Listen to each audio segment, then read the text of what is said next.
बिस्मिल्लाहिर्रहमानिर्रहीम। अस्सलाम वालेकुम। 10th physics chapter number 14 lecture number 6 start करना है। आज हमने पढ़ना है characteristics of ohmic and non ohmic conductor. देखिए आज हम पढ़ेंगे कि ओहमिक कंडक्टर कौन से होते हैं, नॉन ओहमिक कंडक्टर कौन से होते हैं, वो ज़रा स्टडी करेंगे अच्छे तरीके से। अच्छा, ओहमिक कंडक्टर कौन से होते हैं? सिंपल वर्ड में कहूँ, ऐसा कंडक्टर जो ओहम लॉ को ओबे करे। जो ओहम लॉ को ओहमिक कंडक्टर है, ठीक है। तो अच्छा बच्चा कौन सा है? जो लॉ ओबे करता है। बुरा बच्चा कौन सा है? जो रूल्स और रेगुलेशन को ओबे। ओहमिक कंडक्टर कौन से है? जो ओबे करें किसको? ओहमिक लॉ को। अच्छा, मटीरियल डेट ओबे ओहम्स लॉ, वो मैंने पहले बता दिया कि मटीरियल जो कि ओहम लॉ को ओबे करता है and hence have a constant resistance, और क्या रखता है वो? अब ये सारी डेफिनेशन इसके अंदर है। रेजिस्टेंस चेंज नहीं होती। कांस्टेंट का मतलब क्या है? कि चेंज ना होना। किसका? रेजिस्टेंस का चेंज नहीं होती। अब वाइड रेंज ऑफ वोल्टेज, कहता है आप वोल्टेज बढ़ाते जा रहे हो। ओहमिक कंडक्टर में हम क्या करते थे? बैटरी लगाते थे।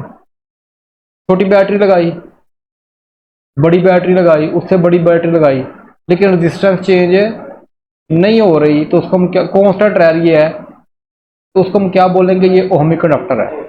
अगर वोल्टेज बढ़ाने से या कुछ वक्त गुजरने से आपकी रेजिस्टेंस चेंज हो जाए तो क्या होगा? वो नॉन ओहमिक होगा। ये मैं डिटेल से समझाऊंगा।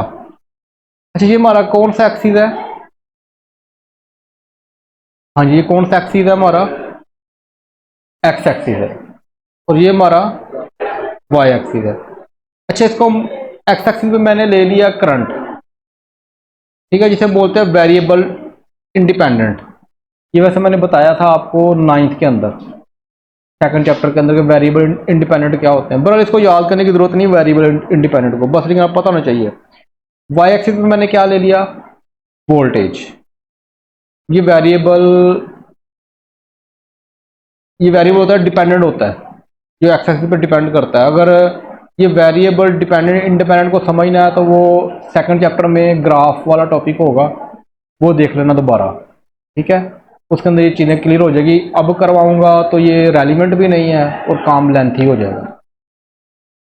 अच्छा, ये मैंने एक्स एक्सिस पे ले लिया जी, ये करंट है जी 1 एम्पेयर, 2 एम्पेयर, 3, 4, 5, 6 एम्पेयर तक ले लिया मैंने, ठीक है। वाई एक्सिस पे मैंने ले लिया जी वोल्टेज 5 अप्लाई किया, बैटरी पोटेंशियल डिफरेंस 10 किया, वोल्टेज 15, 20, 25, 30 तक मैंने अप्लाई करना है। तो याद रखना, ओहमिक कंडक्टर के अंदर मैंने क्या बताया है कि करंट गुजरेगा तो रेजिस्टेंस चेंज नहीं होगी, ना तो उसका टेम्परेचर चेंज होगा, ना उसकी फिजिकल स्टेट चेंज होगी। कल अगर आपको याद हो, लास्ट टाइम मैंने बताया था ओहम्स लॉ को क्या होता है, उसकी आखिरी लाइन मैंने कहा था, इसको ध्यान में रखना, मैं आगे डिटेल से बताऊंगा। उसके अंदर मैंने कहा था कि उसकी फिजिकल स्टेट चेंज नहीं होती। जितना अक्सर होता है ना, बल्ब को जब करंट गुजरता है तो क्या होता है? हीट अप हो जाता है, गर्म हो जाता है। क्या हो जाता है? गर्म हो जाता है, हीट अप हो जाता है। तो एक तो उसके करंट गुजरने से एक हीट अप ना हो, टेम्परेचर चेंज ना हो, तब भी रेजिस्टेंस चेंज नहीं होती, और फिजिकल स्टेट चेंज ना हो तब भी रेजिस्टेंस चेंज। वो इनडायरेक्ट बात कर रहा है कि करंट जो होगा उसके गुजरने से ना तो टेम्परेचर चेंज होना चाहिए, ना ही फिजिकल स्टेट चेंज होनी चाहिए। तो क्या होगा कि आपका जितना मर्जी वोल्टेज चेंज करते जाओगे, आपका रेजिस्टेंस कांस्टेंट रहेगी, वो चेंज नहीं होगी। अच्छा, ओहमिक कंडक्टर के अंदर जो ग्राफ होता है वो स्ट्रेट लाइन होता है। लेट कर लो, अगर आपका 5 वोल्ट एम्पेयर है तो आपका करंट 1 एम्पेयर गुजर रहा है। अगर 10 वोल्ट है तो करंट 2 एम्पेयर गुजर रहा है। 15 एम्पेयर है तो करंट 15 वोल्ट है तो करंट 3 एम्पेयर गुजर रहा है। इस तरह ही अगर आपका 20 वोल्ट है तो करंट 4 एम्पेयर गुजर रहा है। तो जहां पे ये टच हो रहा है तो यहाँ पे हमारे पास बिल्कुल सीधी लाइन बनेगी, ठीक है। यानी वोल्टेज बढ़ाते जा रहे हैं, करंट भी बढ़ता जा रहा है। जितना वोल्टेज ज्यादा अप्लाई करोगे उतना ही करंट। ये तो नहीं हो रहा आपने वोल्टेज बढ़ाया करंट कम हो गया, या वोल्टेज बढ़ाया करंट ज़्यादा हो गया, ये दोनों आपस में डायरेक्टली प्रोपोर्शनल आ रहे हैं। तो ओहम लॉ का यही था। ओहम लॉ क्या था कि potential difference is directly proportional to the current. तो यही ओहम लॉ था। ये ओहम लॉ ओबे नहीं हो रहा है इसके अंदर कि करंट और वोल्टेज आपस में डायरेक्टली प्रोपोर्शनल है। अगर वोल्टेज बढ़ाने से करंट कम हो जाए तो क्या डायरेक्टली प्रोपोर्शनल रहा वो?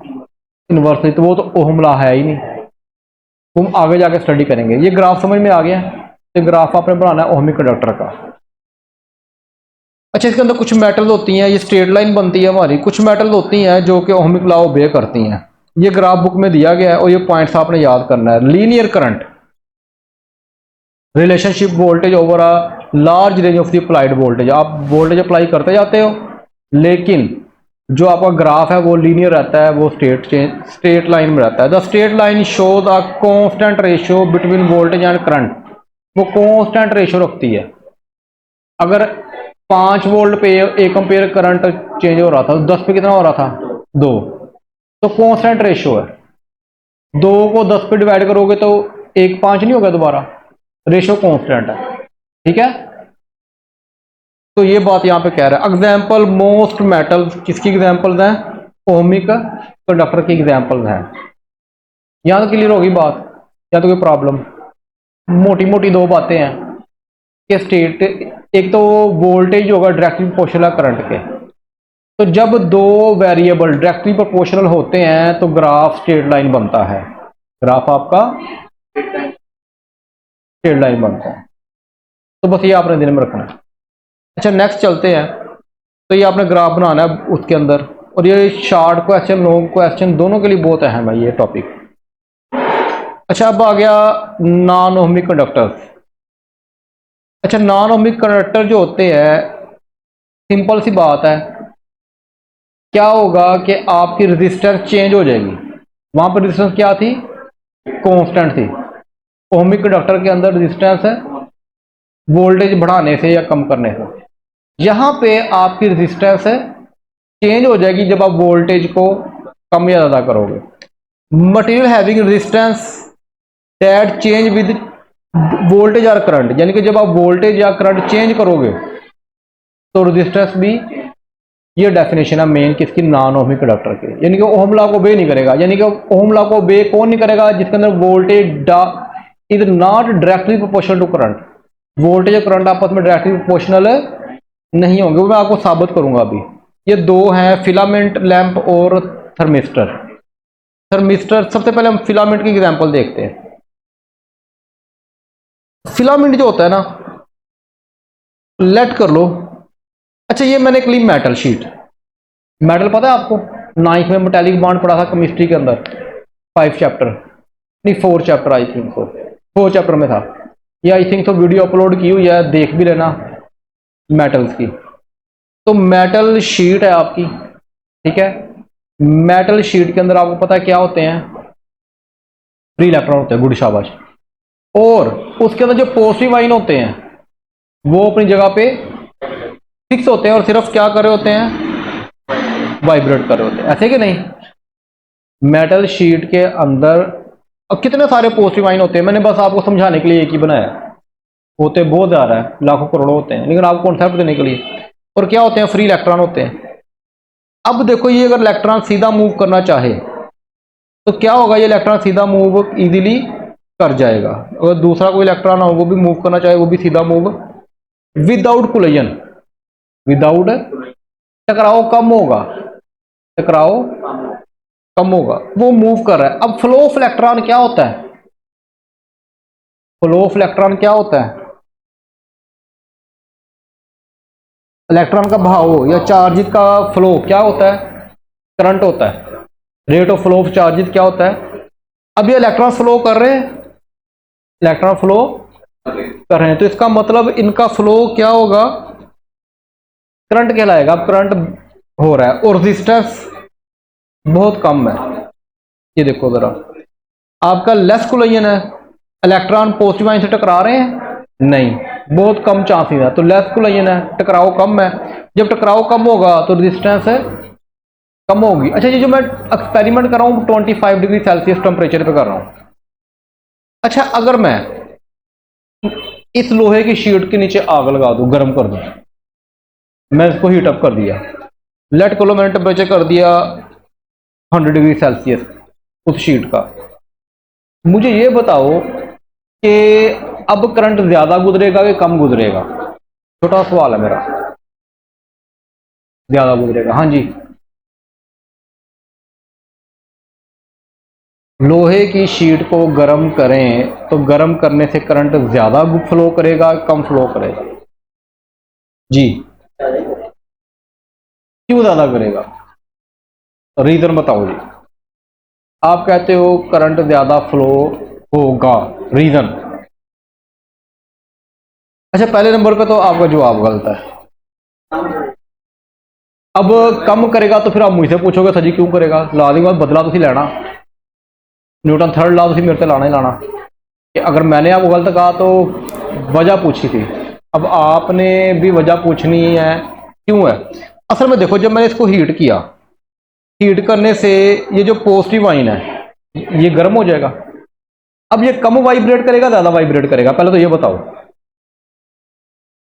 पहले ये थोड़ा वाइब्रेट कर रहा था, इसकी वाइब्रेशन ज्यादा हो जाएगी कम हो जाएगी? इसकी बेटा वाइब्रेशन देखो ज्यादा नहीं हो रही, ज्यादा ऊपर तक जा रहा है।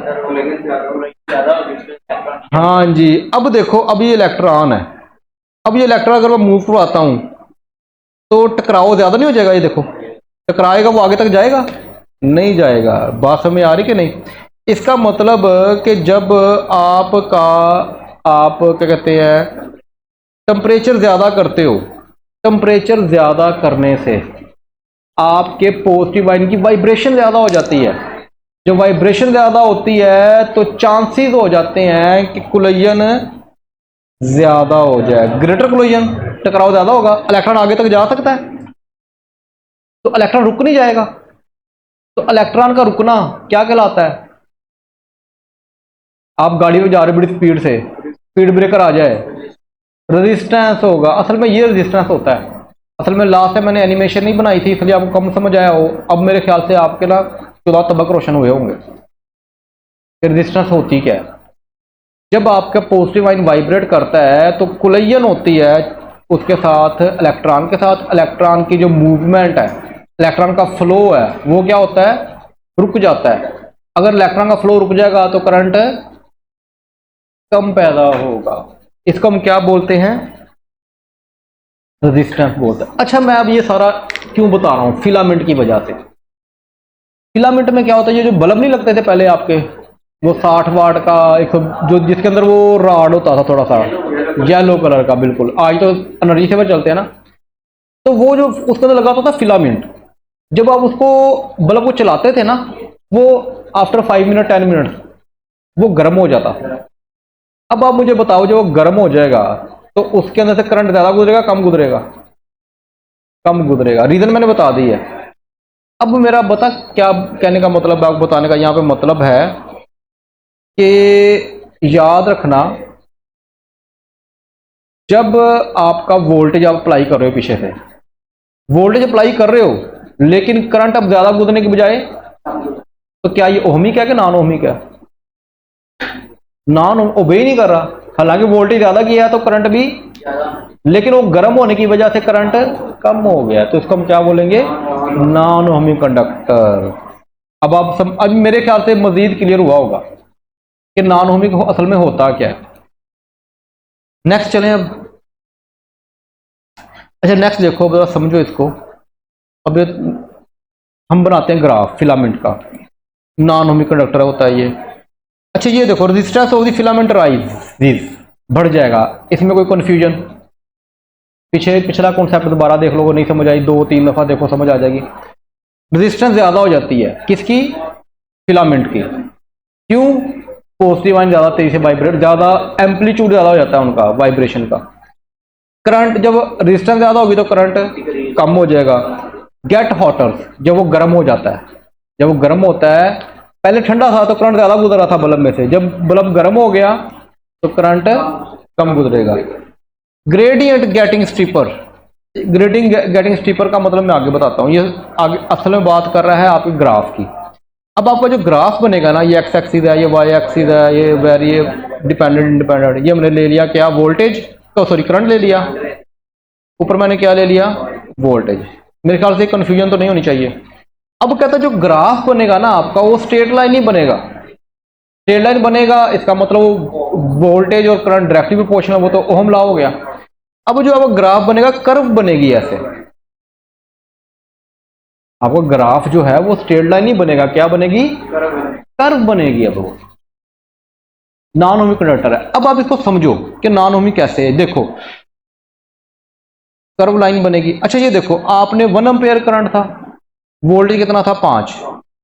अब आपका करंट 2 एम्पेयर हुआ तो वोल्टेज कितना था, 10। अब देखो आपका 15 एम्पेयर हुआ, 15, चलो ये तो मेरा करंट भी मेरे ख्याल 3 पे शो कर रहा है, लेकिन यहां पे 15 पे देखो आपका 2.5 बनता है मेरे ख्याल से। अगर आप ग्राफ ना देखो तो 2.5 एम्पेयर करंट बनता है। अब देखो जब 3 करंट हुआ, वोल्टेज हमारा था 20। अब आप मुझे बताओ, जब मैं करंट बढ़ाता हूं तो मेरा वोल्टेज भी बढ़ना चाहिए, लेकिन देखो वोल्टेज तो बढ़ रहा है, 25 हो गया, लेकिन करंट कितना है, करंट कितना है, 3 पे ही है। 20 पे भी 3 पे है, 25 पे भी। अगर मैं 30 करूंगा वोल्टेज तब भी करंट है। मैं ये ग्राफ जो सीधा कर्व ऊपर जाती जाएगी, इसका मतलब मैं जितना मर्जी वोल्टेज बढ़ा दूं, करंट अब इंक्रीज क्यों नहीं होगा, क्योंकि करंट तो मैंने कह दिया कम, करंट कम हो गया, करंट इंक्रीज नहीं होगा। वोल्टेज बढ़ाने से वो गर्म हो गया, गर्म होने से रेजिस्टेंस ज्यादा होगी, रेजिस्टेंस ज्यादा होने से इलेक्ट्रॉन का फ्लो रुक गया। जब इलेक्ट्रॉन का फ्लो रुक जाएगा तो करंट इंक्रीज, बल्कि वो डिक्रीज होने की तरफ चल जाएगा। ये ग्राफ की समझ आ गई अब। तो यहां पे जो करंट है, बाय इंक्रीजिंग द वोल्टेज, आपका वोल्टेज तो बढ़ता जा रहा है। अब ग्राफ आपको शो कर रहा है कि वोल्टेज तो बढ़ता जा रहा है, लेकिन करंट अब वो इंक्रीज नहीं हो रहा, बल्कि अपनी जगह पे अगर 3 पे है तो 3 पे जाकर रुक गया। ये बात समझ में आ गई यहां तक। तो ये कौन सा कंडक्टर है, नॉन ओमिक कंडक्टर। अभी भी अगर आपके माइंड में कोई ऐसी बात जो आपको तंग कर रही हो, दिमाग में कीड़ा हो, आप लोग मुझे बता दो, मैं आपको मारने की कोशिश करता हूं। क्लियर है यहां तक, कोई प्रॉब्लम। अच्छा नेक्स्ट आ गई हमारे पास, उल्ट काम होगा। आपका क्या काम होगा, उल्ट। अच्छा ये तो आपका हो गया ना, ये ग्राफ जो बुक में बना हुआ है ये आप देख लेना। अच्छा थर्मिस्टर आ गया जी, नॉन ओमिक कंडक्टर, ये भी नॉन ओमिक है। अच्छा ये जो है ना, आप देखो ये जो होता है ना आपका सेमी कंडक्टर, देखे आपने, नहीं देखो, पढ़ा भी नहीं होगा, एन टाइप पी टाइप पढ़ा ही नहीं है आपने, मेरे ख्याल से अभी तक नहीं पढ़ा आपने। पीछे में भी गुजरा हो आपका 8 में, लेकिन माशाल्लाह 6, 7, 8 तो सुभान अल्लाह ही होती है आपकी साइंस के लिहाज से। अच्छा आप देखो, ये सिलिकॉन है ना आपका, सिलिकॉन, ये दरमियान में सिलिकॉन है, एटम, इसके चारों तरफ सिलिकॉन जुड़े हुए हैं और ये आपस में शेयरिंग ऑफ इलेक्ट्रॉन कर रहे हैं। सिलिकॉन अपना एक इलेक्ट्रॉन देता है, ये भी अपना एक इलेक्ट्रॉन देता है, ये भी असल में कोई मेटल नहीं है, ना ही ये नॉन मेटल है। सेमीकंडक्टर का मतलब होता है मेटल और नॉन मेटल के दरमियान, ना पूरी तरह से मेटल है ना पूरी तरह से नॉन मेटल है, ठीक है। अच्छा अगर मैं इसको हीट करता हूं, अब ये इलेक्ट्रॉन यहां पे फिक्स है, तो ये बॉन्ड टूट जाएगा और इलेक्ट्रॉन फ्री हो जाएंगे, इलेक्ट्रॉन का। और ये जितने बॉन्ड टूटेंगे उतने ज्यादा इलेक्ट्रॉन पैदा होंगे, जितने ज्यादा इलेक्ट्रॉन पैदा होंगे उतना ही फ्लो ऑफ इलेक्ट्रॉन ज्यादा हो जाएगा और उतना ही करंट ज्यादा हो जाएगा। इसमें उल्ट नहीं होगा काम, यहां पे फ्लो ऑफ इलेक्ट्रॉन ज्यादा होते जा रहे हैं। जब फ्लो ऑफ इलेक्ट्रॉन ज्यादा हो जाए, देखो ना यहाँ पे ये मैंने हीट किया, ये देखो लेट करो, ये सिलिकॉन थे सारे के सारे लगे हुए हैं, ये ब्लू कलर के बड़े बड़े, ये देखो ये हीट किया मैंने इसको, इस सिलिकॉन को, इस सिलिकॉन ने अपने बांड तोड़ दिए। तो जैसे बांड तोड़ेगा तो ये कितने सारे इलेक्ट्रॉन क्या हो जाएंगे, फ्री हो जाएंगे, और ये फ्री इलेक्ट्रॉन फिर मूव करेंगे। जितने ज्यादा फ्री इलेक्ट्रॉन होंगे उतना ही ज्यादा हो जाएगा।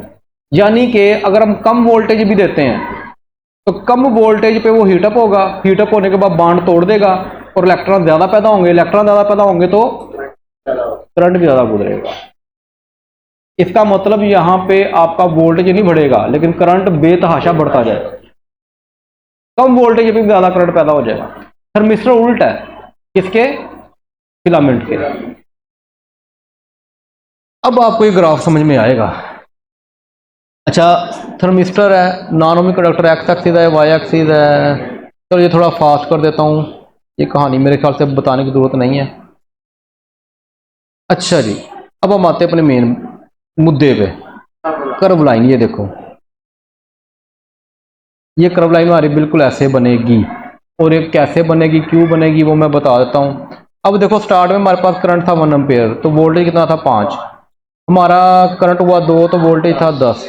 अब देखो करंट बढ़ता जा रहा है, क्यों? क्योंकि वो गर्म हो गया, गर्म होकर उसने अपने बांड तोड़ दिए। जब बांड तोड़ेंगे फ्री इलेक्ट्रॉन बहुत ज़्यादा पैदा होंगे, जब बहुत ज़्यादा इलेक्ट्रॉन पैदा होंगे तो आपको वोल्टेज बढ़ाने की जरूरत नहीं, वो बांड खुद ब खुद ही टूटते जाएंगे साथ साथ वाले, और खुद ही इलेक्ट्रॉन पैदा होते जाएंगे, और वो इलेक्ट्रॉन ज़्यादा पैदा होंगे, फ्लो ऑफ इलेक्ट्रॉन ज़्यादा हो जाएगा, तो करंट भी आपका खुद ब खुद ही ज़्यादा होता जाएगा। देखो वोल्टेज आपका 10 ही है, लेकिन करंट 3 हो गया, 4 हो गया, 5 हो गया, 6 हो गया, एंड सो ऑन।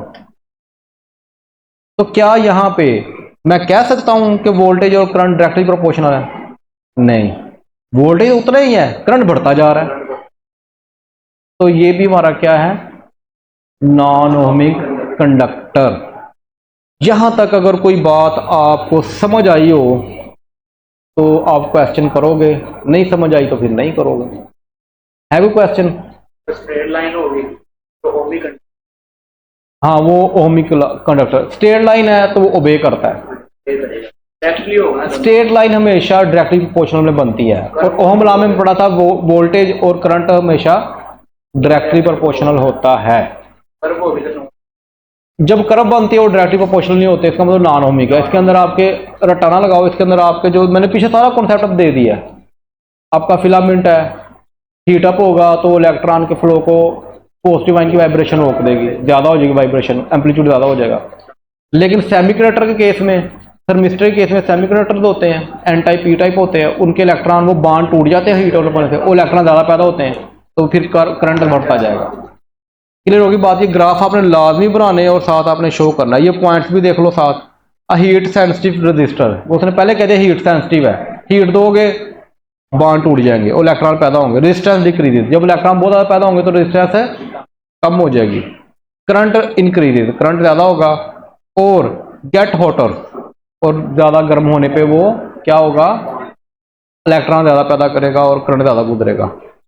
अच्छा, उसके बाद on heating more free electron become available. मेरे ख्याल से अब ये कहानी समझ आपको, ज़्यादा इलेक्ट्रॉन पैदा होंगे for conduction of the current, current के गुजरने के लिए।